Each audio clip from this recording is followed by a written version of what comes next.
Each and every Monday is $9 Monday at WagerTalk.com. All daily picks packages are priced at only $9, including $40 5% best bets.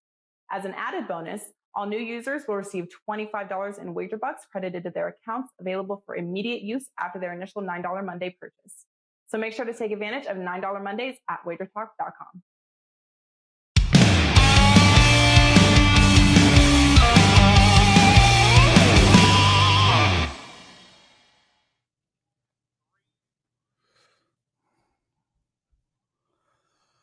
Welcome, everybody, to Wager Talk Today. I am Lawrence Pressman, that handsome old decrepit man, Teddy Covers, and we have a big show, Teddy. Marco D'Angelo joining us right off the top. He's going to be discussing tonight's Monday Night Football game. Buffalo at Tennessee. He's going to look at Kansas City at Tennessee. And although he didn't pick the Tennessee college football team, we're going to peruse Wisconsin, Purdue. Bryan Leonard, 3 college football games. Teddy, you got your big game breakdown. I got my daily presidential address. We don't have much time. How are you? And let's get into the B6s. Absolutely. It's time for a little bad beats, bad bets, and bad for the books. A recap of what just happened this past weekend from a betting perspective. And whoo-hoo, we got some bad beats to talk about right at the top. In Saturday, college football, let's see. The Florida LSU first half total is 31.5. The Gators get the ball back at inside their own 30 before halftime. Heading into the wind, 24 seconds left in the half. Every coach takes a knee there. Huh? Not Dan Mullen. Couple completions, a Hail Mary shot, and a Hail Mary touchdown on the final play, 21-13 at halftime. Cashes all the overbets. That was brutal. If you had that under, 31.5. How about Georgia? Minus 21.5 against Kentucky. They blew them out. Kentucky had no chance in that game. But the Wildcats had one last drive, and they called timeout down 24 with 7 seconds left to punch in the touchdown to only lose by 17. That's a brutal beat. If you had Georgia, and you better believe Stoops knew what the point spread was for Kentucky. Miami minus 20 against Akron. They got a touchdown to spare heading in the fourth. It's 34-7. But one thing you don't want is Red Hawks backups when they're laying minus 20. Zips come through the back door. 2 garbage time touchdowns. They lose by only 13. Miami backers, tough beat. But all of that doesn't hold a candle to what happened in the NFL yesterday. And it's all one game. I don't think I've ever had this much bad beat to talk about for one game. And you know the game. It was New England and Dallas. First half over-under was 24.5. The Cowboys are minus 2.5. New England's up 14-10. Dallas is 3-1, and they clearly score a touchdown. But the refs don't see it or call it, and somehow you can't. It doesn't get reviewed or overturned or nothing. Then on fourth down, Dak puts the ball over, touchdown. Oh, no, he fumbled at the 1-inch line. Stays under for the first half and cashes all the Patriots backers. If the touchdown goes in, goes over for the first half, and it's all Cowboys money. That's just the first half. Then the full game, the total's 48, bet up to 50.5. It's 21-20 New England ball. After a missed field goal, the Pats need 1 first down to win and take a knee at 21-20. 2 scores to get this game over the total. Instead, somehow, Mac Jones, who played great all day, threw a pick 6, and the next play, Mac Jones was a 75-yard touchdown, and the 2-point conversion is good, which ended up being brutal for Patriots backers, okay? Of course, the Cowboys have time for the field goal drive, and then instead of New England covering as a dog, the game goes into overtime. And then what happens? Dallas faces an exhausted Patriots defense. They win the toss, and kind of like the Patriots won the toss and scored a touchdown on the opening drive of overtime in the Super Bowl against the Falcons, the 28-3 game. Anyhow, touchdown Dallas. If you had New England plus 3.5 was brutal. If you had under, it was brutal. If you had Cowboys first half, it was brutal. If you had over first half, it was brutal. It's brutal all the way around in that game. As bad as I've ever seen for a single NFL football game. When it comes to bad bets, there weren't that many this weekend. Look, it was not a great result for the house. I'll talk about that in just a minute. Bad bets. They bet North Carolina up -6 to -7 due to Miami quarterback injury. And the backup quarterback, Van Dyke, was fine. And the Tar Heels were lucky to survive with a 3-point win on a +2 turnover margin game. North Carolina, wrong side. That was a bad bet. There was nothing but Nebraska money again. They were bet up to -4.5, -5. What an impressive statistical profile for Nebraska. Minnesota beat them wire to wire. Same story with Northwestern at Rutgers. All Rutgers money. Northwestern won that game wire to wire. All Florida money up to -13 at LSU. The Tigers beat them straight up. Bad bets in the NFL yesterday. The Raiders showed up. The Broncos got bet from -3 to -5 and got beat badly. And the wise guys bet the Giants. That was wrong. But that was about it. When it comes to bad for the books, well, on Saturday, there was a bunch. All right. Cincinnati's trying to build margins. Everybody knows it. The Bearcats got where it's as low as 16 at the open. Close as high as 22.5. They beat UCF by 35. All the money came for Baylor against fraudulent BYU. The markets do it. The Bears won by 2 touchdowns. All the money came on A&M. Aggies up to -11.5. Won by 3 touchdowns at Missouri. And we had a nice middle in the Alabama-Mississippi State total. Bet up from 57.5 to 59.5, 60. Crimson Tide never stopped scoring, lands 58 right in the middle. That's never good for the house. But that Saturday dwarfed, or Sunday dwarfed what happened to the books. They got beaten up badly yesterday. 2 weeks ago was the worst week of the season for bookmakers in the NFL. And this past day, yesterday, was twice as bad. They lost twice as much, supposedly, as they did the week before. Rough day for the books. Look, all Jags money. The Jags beat Pros and Joes. Jags beat the Dolphins in London on the last play. All Colts money, 31-3 against the Texans. All Vikings money. They blew the lead, and then they won in overtime against the Panthers. And let's see, my Pros versus Joes tweet. I talked about the bets that the Joes were making. They bet the Chiefs and the Rams and the Packers and the Cowboys. They were in all the parlays, and they all won, and they all covered.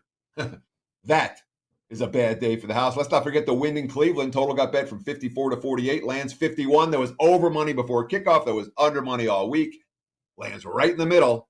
One last bad result for the books on what was a very bad NFL Sunday for most bookmakers. There you have it, Prez. Bad beats, bad bets, and bad for the books. Back to you, my friend. What an awesome segment, Teddy. Just want to make one comment. I mean, look, we'll talk throughout the week about the past football games, but one thing stood out to me, and you talk a lot about the Dallas game, and you know, I lambaste Mike McCarthy all the time. I mean, all the time. For years and years, I've said he is the worst coach in the NFL, and I understand they're 5-1. They're on a 5-game winning streak. You don't want to sit here and insult somebody who's doing well, but dude, it's 4th and 1, 1:40, 50 on the clock. You decide to kick the ball. You have a greater chance mathematically of converting a 4th and 1 than you do mathematically of hitting a 51-yard field goal. That's math. Even if you hit the field goal, you're giving the New England Patriots the ball with close to 2 minutes on the clock. What the hell was Mike McCarthy thinking that he would kick the ball in that spot? This guy is an utter moron. I watched the game. I was like, how? Why? Anyway. But the beauty of it, this is it. And then Dallas ends up, you say, I'm going to bet Belichick's -3 against McCarthy. Forget the teams. All right. And then you bet Belichick -3 against McCarthy and you lose. And Dallas ends up winning. So it's not, your coaches can be idiots and the teams can still be good. Yeah, Dallas. Of course. Mm-hmm. Hey, look, Mike McCarthy's got a Super Bowl ring, dude. So, ultimately, he thinks he's good. I do like his beard. Marco D'Angelo joining us. It's $9 Mondays. Everybody, every play from every handicapper. Only $9. I have so much going on today. It's ridiculous, Marco. I got a $9 Monday baseball game, hockey game, Monday night football game, and I just loaded my college football play. And you, my brother, awesome 6-2 weekend, swept yesterday. Man, you are killing it. It's been a good 2021, no question about that, Prez. And let's just keep it rolling. I've got, for my $9 Monday, you dwarf me in quantity, but I've got one play up. It's the baseball game today. in Game 3. We're looking at that. I will have more plays up later today as I finish working on the football card, but check it out if you want to get that baseball play from me. We've been killing it since the All-Star break there as well. That you have. Dude, let's get right into it because we had a little bit of delay at the top of the show. Teddy's got his third most watched show on WagerTalk TV, the opening line report, starting at 1. So we have a hard stop today. So let's go. Buffalo and Tennessee, tonight's game. Tennessee +6, a big total. How are you betting this game? Well, guys, I'm going to look to the dog in this one. And, the public's going to look at this game, and the public bets with what they see. And what they saw was a Sunday night game last week with Buffalo going into Kansas City. It was one of the rare times where the Joes and pros lined up on the same game. And usually the Joes are not on underdogs. But last week, everybody wanted Buffalo against Kansas City as Kansas City's defense continues their free fall. And Buffalo looked good. They rolled in that game, win the game 38-20, but they were +4 in the turnover column. Now you look at Tennessee, and what does the public see? They see a team that lost 2 weeks ago to the Jets in overtime, and then last week beat Jacksonville. Big deal. And as Teddy said in his segment to start the show, it was a banner day for favorites yesterday, and the public's got extra money in their pocket, and that makes them feel a little more brave. So they're going to have no problem getting to the window and betting Buffalo tonight and laying the points. I'm going to take the inflated number, pure and simple. I think this line is way too high for it. And if you look at Buffalo, although they have played well, there's no question about it. They're one of the favorites in the AFC, if not the favorite. Look at the schedule they've played. Pittsburgh is bad. Miami is a disaster. Washington's a disaster. Houston's a disaster. Kansas City can't stop a nosebleed right now. This is a spot where I think Tennessee is going to trade points with them, and I'm going to take the inflated number with the Titans at home. So last year, the Bills were 4-0, and they faced the Tennessee Titans, I think right here in Tennessee. And they were 3-point favorites in that game, and they got annihilated, 42-16. And they followed that up by losing against Kansas City the next week. There was talk prior to this 2-game road trip that they wanted some revenge, and they certainly got it in the first angle with KC last week going away. And defensively, there's no comparison between these two teams. The Bills have a defense that is putting up all-timer numbers, and Tennessee's getting gashed. Tennessee's losing in overtime to the Jets defensively.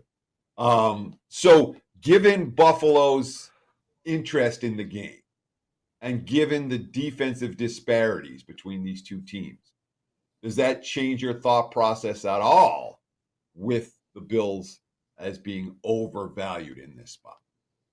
No, and I'll give you two reasons to shoot your theory there. One, let's talk about, you brought up the Kansas City revenge in Buffalo for them with these two games. You can't compare revenge for a regular season game. Yeah, they lost twice to Kansas City last year. It was the second one is the one where the revenge was, because that knocked them out of the playoffs. I don't get excited about a regular season revenge game. And two, if you listened at the beginning when I said who they've played, tell me an offense that they have faced as good as Tennessee's other than Kansas City. They have not. So their defensive numbers, although they're great, they're a little bit inflated because of the competition that they played. And last week, Buffalo played Kansas City. Kansas City moved the football. They just turned it over 4 times. You give another team 4 extra possessions, it ended up only being a 40-yard difference in total yardage in that game. So, no, neither of your claims bothers me. Yeah, Teddy. Marco D'Angelo joining us, everyone. Swept yesterday, 3-0 Sunday, 6-2 weekend. He's got a baseball play up tonight. He's been rolling in that. It's only $9 over at WagerTalk.com. Marco, in keeping with Tennessee and Kansas City, because those were words that you mentioned a lot in the last 5 minutes, they're playing each other next week, and you like the total. Yeah, absolutely. This is one of those ones where pure and simple, I'm going to get out ahead of the number. Tonight's game, obviously not played yet. If we get a shootout tonight, you're not going to see a 56.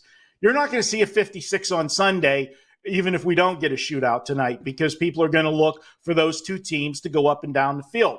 Neither team can stop anybody. Kansas City is 28th defensively points per game. Tennessee's 24th points per game allowed. Yards per play, another strong indicator. Kansas City's dead last at 32nd, and Tennessee is 28th at 6.5 yards per play they allow.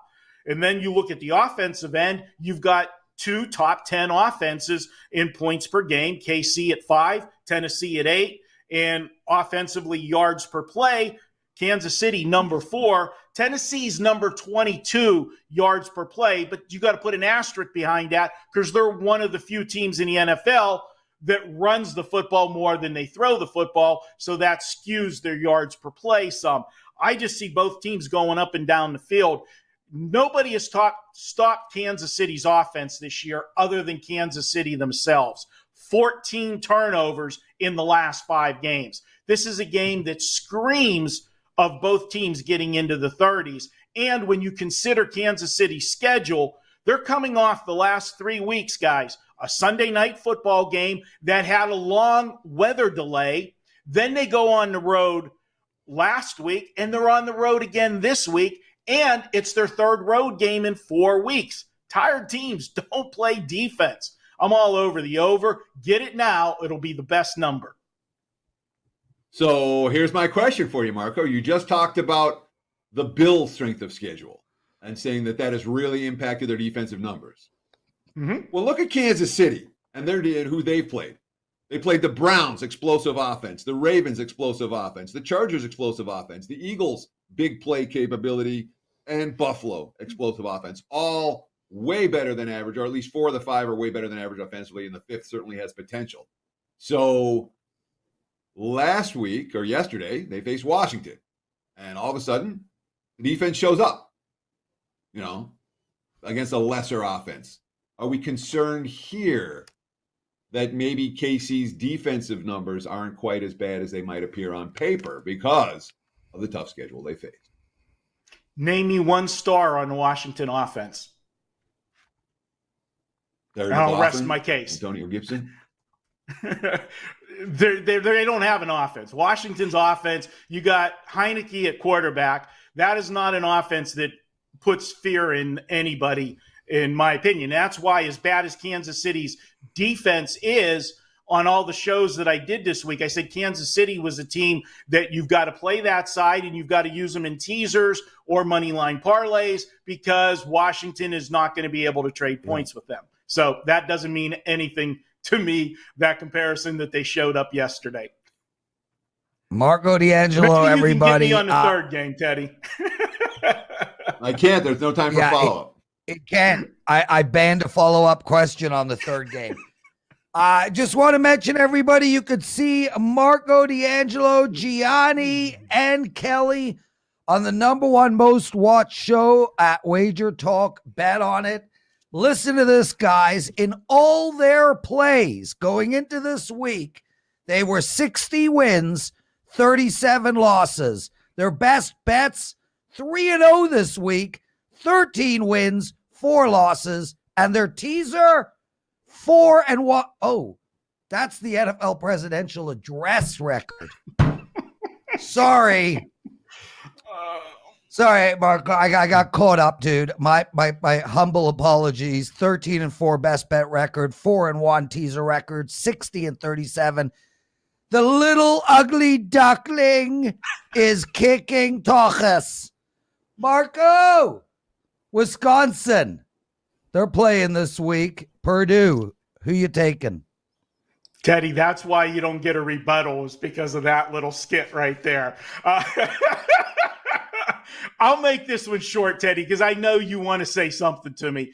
This is a play. Last week, every show that I did, I gave out Purdue, and it was also a client play. And the whole premise of Purdue last week was the fat and sassy angle. Iowa coming off of the Penn State game. For all of the reasons that I was on Purdue last week, I am going against Purdue this week. They are the fat and sassy team. They knocked off Iowa, who was number 2. Purdue had 2 weeks to prepare for Iowa last week. Now they got to face a Wisconsin team that, although Wisconsin is only 3-3, you look at the 3 teams that they lost to, Penn State, Notre Dame, and Michigan, doesn't look quite so bad. They're going to run the football down Purdue's throat probably 45 to 50 times in this game. I'll take Wisconsin, and I'll lay the small number on the road, lay the field goal, take Wisconsin. Go ahead. I left you 30 seconds. Yeah, we're out of time, dude. Marco's got a baseball play up tonight. It's $9. Other than that, check him out on Bet On It. Now get out of here.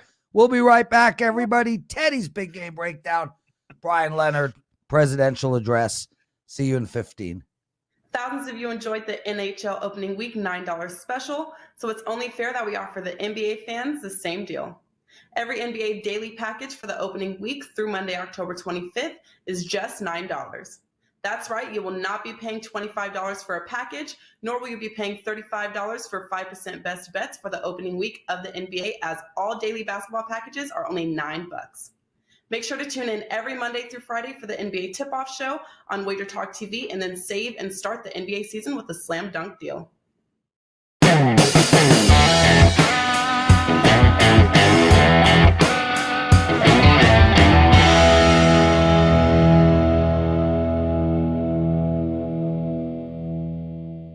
It is time for today's big game breakdown. Let's talk a little Red Sox Astros Game 3, and it's worth noting this is my client play for $9 Monday, so don't buy it. Save the $9. Just stay tuned. Watch what I'm going to say about Boston and Houston. And this one's really simple for me. All right. You have 2 lineups here in the postseason. All right. And by the way, we're looking at right now Red Sox minus, let's call it minus 115, total 9 to the over. We've got 2 lineups that are crushing it right now. And when I say crushing it, I mean crushing the baseball. The Astros have scored 5 runs or more. They played 9 games in October. They scored 5 runs or more in all of them. The Red Sox, their last 5, since that shutout loss in Game 1 against Tampa, what did they score? 39 runs their last 5 games. And both teams consistently taking good at-bats. Weather's not supposed to be especially chilly. There's no wind conditions to be concerned about for tonight at Fenway Park. Yeah, it's going to be a cool evening, but it's not going to be freezing cold, and it hits every time, or it hurts every time you take a swing and foul a ball off. So 2 hot hitting lineups. We look at the pitching here. Eduardo Rodriguez got lit up. He faced the Astros twice this year, and twice he got lit up. He gave up 12 earned runs and 9.1 innings of work. Urquidy for Houston, he hasn't thrown a pitch since October 3rd. He's making his 2021 postseason debut today. I'm not expecting a gem from either starter. And again, we've seen a whole bunch of these bullpens already. So we're talking about hot lineups getting second looks at relievers. You put it all together, we can expect runs in bunches. Game 1 went over. Game 2 went over. I'm expecting Game 3 to do more of the same. Red Sox, Astros over the total. And there's your big game breakdown. And now, Prez, I'm going to hijack the show for 6 minutes. Yeah. And make jokes about the opening line report. Do it. Which comes up. No, because that's not what this show is for. All right. But the opening line report does come up at 10 a.m. Pacific time, 1 p.m. Eastern, right after this show is through. You can stay tuned right here on the WagerTalk YouTube channel. And Drew Martin and I will break it down because so help me, Prez. I don't like having supposedly I had 300 fewer views than you last week. I'm not buying it. No. But whatever numbers are coming up. 791 fewer views than me. And you had Drew. I did my presidential address alone. And you went up on Monday. Mine went up on Thursday. But I really appreciate you pointing that out. And of course, my record. Bryan Leonard. Bryan, welcome to the show, man. I'm glad you're here because honestly, I think Teddy is at some point going to kill me. I was texting Teddy my bad luck yesterday in the early games. Next time, I should look at his plays first. Wow, was he mad at me. Bri, how did you do? What's going on? We love having you on the Monday show. I appreciate it. Thank you. I love you and Prez. I love Marco. Everybody does. But you guys are some pains in the asses when you're winning. Jesus Christ. You look at Marco, he looks like he just hit the lottery or something, and you're cutting him off and talking about you're winning. Not everybody wins every week. Look at the books. Look at the books the last couple of weeks. They haven't done well. But, yeah, congratulations to both of you. Keep it up. And I appreciate Marco coming on the show with his pajamas on today. Yeah. Well, no, but listen, Brian, in all seriousness, like I was the first person to do a weekly NFL show top to bottom, presidential address, and then Marco does bet on it, and then he literally just pisses on me every week. Our show does 50,000, yours does 15, and I'm like, Marco, your show is Kelly hosting the damn thing. He doesn't buy it. He thinks it's him. So yeah, man, I'm not going to stop. I will always bother that schmo. You want to talk college football? Western Michigan -2.5 at Toledo. How is this game going to be played out? Yeah, I wanted to get this one up early because I think there's going to be a lot of people looking to fade Toledo. Seeing a lot of threes out there right now. Been a big fan of Toledo, especially in the Glass Bowl over the years. I follow the MAC probably as well as just about anybody. They just have not played well this year. They're coming off an overtime loss to Central Michigan. Now they're playing Western Michigan. And if you followed this conference in football last decade or so, these are the two teams that usually fight it out for the conference title. Western Michigan went on the road to Michigan, on the road to Pittsburgh. They split those games. They were able to beat Pittsburgh 44-41. Obviously against Michigan, the first game of the season. We didn't know the Wolverines are going to be nearly as good as what they have been. It's just, to me, there's a clear class difference here. I think the bettors are seeing the same thing as the line's going up. Toledo's in a fade situation. They lost to Northern Illinois at home, lose to Central Michigan on the road in overtime. It's not a team I'm looking to bet right now. Both teams have buys after this week, so this is a big game. I trust Western Michigan. I don't trust Toledo. I think Jason Candle's on his way out, and I'll take Western Michigan in this one. So it was like 3 weeks ago, everyone was talking about what a great coach Jason Candle was and how remarkable Toledo's been, and now Candle's on the way out. But I watched the Rockets each of the last 2 weeks, and they look lifeless.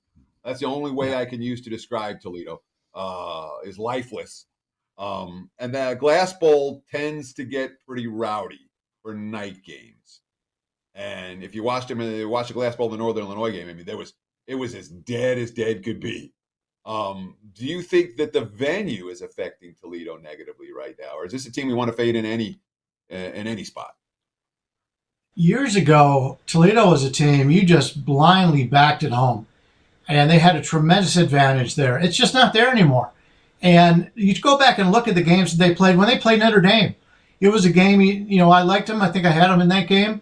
In the final score showed they played them pretty tough, but they were being outgained in that game.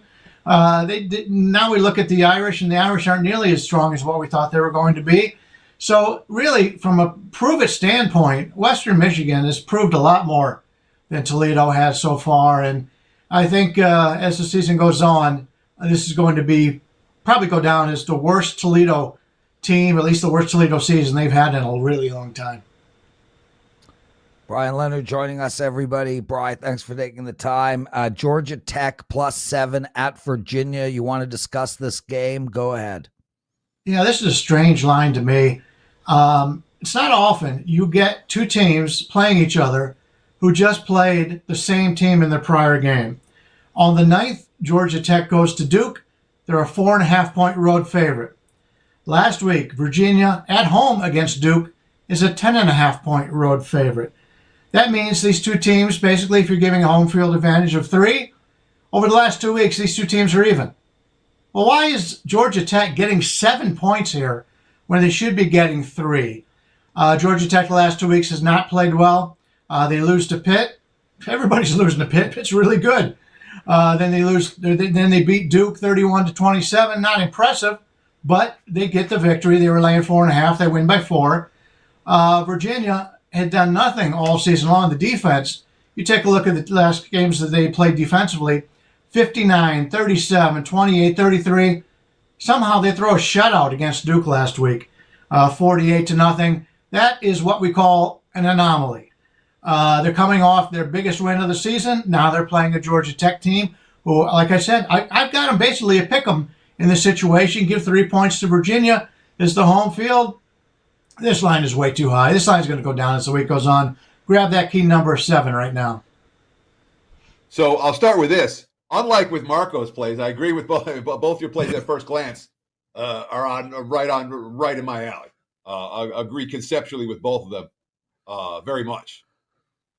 That said, this is a Virginia team that, coming into the season, I'm like, no one's paying attention to Virginia. You have Bronco and a veteran quarterback. When Mendenhall brings back a veteran QB, his defenses tend to get better as the season progresses. And when he's got an offense that works, it works. And Virginia's playing, it's 3 weeks in a row that Virginia is finding ways to win games and playing good football.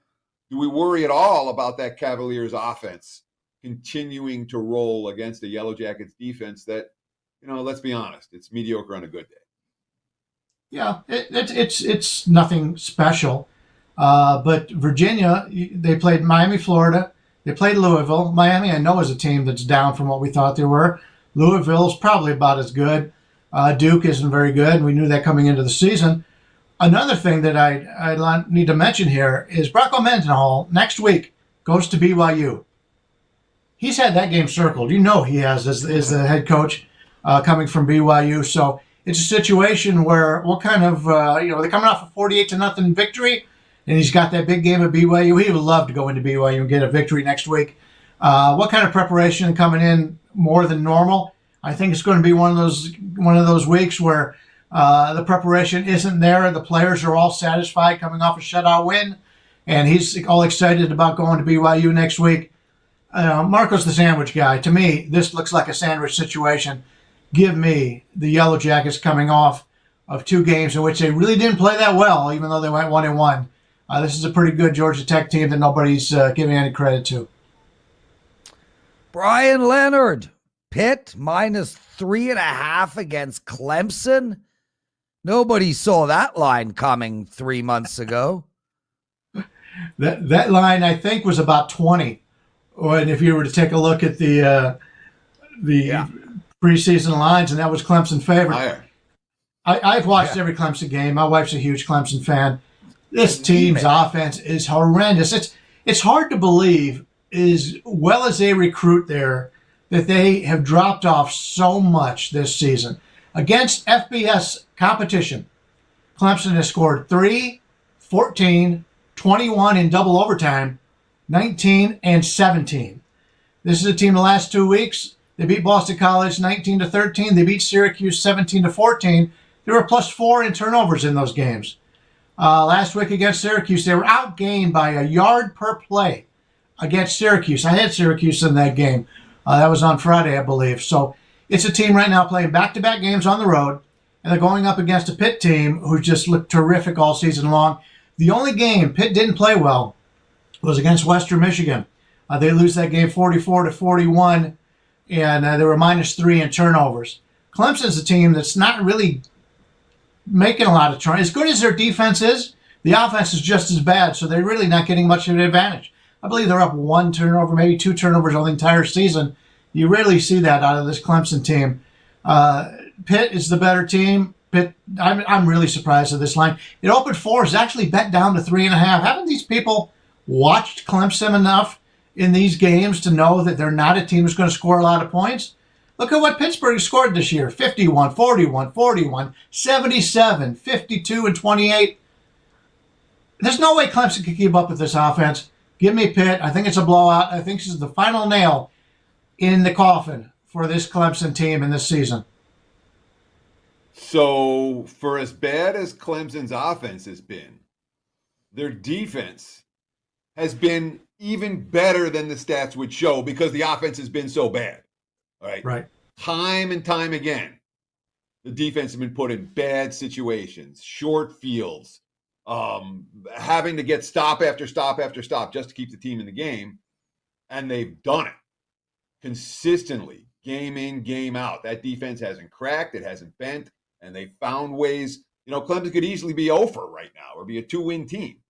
And instead, they're still very much in position to win the ACC, and Pitt's ahead of them in the standings. Are you worried at all about that Clemson defense doing a number on Pickett? Pickett's had a heck of a run this year, but Pitt hasn't faced a defense like this yet. Well, Clemson hasn't faced a passing attack like this either. The first week of the season, they played Georgia. Georgia's weakness is probably their quarterbacks. The defense is tremendous. The running game is really good. Georgia Tech, NC State, Boston College, Syracuse. Where's the NFL type of quarterbacks on those teams? We have one here. And I hate to joke, but it's hard to back a quarterback with the name of Pickett. But this is the second time in the last few years we've had quarterbacks named Pickett, and he's done very well here. He's put himself into the Heisman candidacy now. If Pitt goes undefeated the rest of the season and wins this conference, he's got a chance of being a Heisman Trophy finalist at least. So you've got a quality quarterback here. Clemson, I love the defensive coordinator at Clemson. The defense has been great, but that offense just cannot put points on the board. You've got to be able to score in college football. Clemson can't score. Don't trust them at all. Give me Pitt. Awesome stuff, Brian. $9 Mondays, everybody. Brian, what do you got up for our clients? Yeah, for tonight, I've got a nice hockey play up there right now for only $9. I do have a 5% play going on Wednesday college football. There's a Wednesday nationally televised college football game that's up right now. Normally $35. It'll be $35 tomorrow. You pick it up today, it's only $9 for $9 Monday. Awesome stuff. Bryan Leonard, everybody. Thanks so much for joining us, Brian. Guys, starting tomorrow, I'm implementing the 100-like rule for the daily presidential address. We're at 93. I will do today's, but not tomorrow's. I mean, come on, why, Teddy? Where did we last leave off? Kansas City -6.5, cover. Houston and Indy under, winner. Dallas, New England under, loser. And the Devils, winner. 3-1 on Friday. Surely, if all I'm asking for is thumbs up, we could get them. Anyway, it's time. Daily Presidential Address.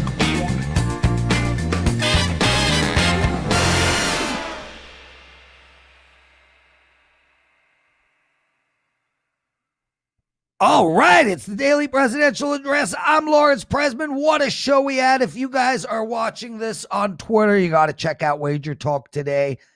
Teddy did an outstanding job with his big game breakdown on the baseball game tonight. Marco took apart the NFL football game tonight as well. We had Bryan Leonard and we talked some college football. So check that out. Really, I'm not playing a lot tonight, guys. All these plays that I give out on the Daily Presidential Address, I bet, unless I tell you otherwise. Channing Coffee, one of our listeners, says no penalty box segment. Dude, this is the penalty box segment, just with another name. That's it. Anyway, Calgary Flames, under the total. Arizona Coyotes, under the total. That's really it, man. Those two games. Otherwise, it's $9 Mondays, and I'm betting a hockey game. I'm betting the baseball game. I'm betting the NFL game. I got plays for you on all three of those. They're $9, and I got a college football play up for Thursday. It's also $9. Teddy, I got a meatball sandwich toasting in the oven. You got the opening line report coming up. Take us home. Sure, Prez. You can go enjoy your chef-prepared meal after the show while the rest of us get to work, including myself, like we'll do on the opening line report, again, coming up soon after this show is done at the top of the hour. I want to thank Marco D'Angelo. I want to thank Bryan Leonard. Of course, we want to thank James and Joe and Dan behind the scenes. We want to thank you guys for taking time out of your day to hang out with us here on WagerTalk Today. We'll do it again tomorrow. Same time, same channel, 9 a.m. here on the left coast, noon for you back east. Between now and then, enjoy the games tonight, and good luck.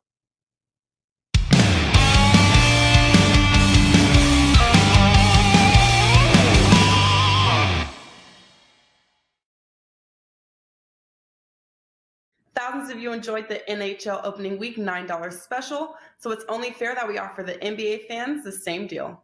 Every NBA daily package for the opening week through Monday, October 25th is just $9. That's right, you will not be paying $25 for a package, nor will you be paying $35 for 5% best bets for the opening week of the NBA, as all daily basketball packages are only $9. Make sure to tune in every Monday through Friday for the NBA tip-off show on WagerTalk TV, and then save and start the NBA season with a slam dunk deal.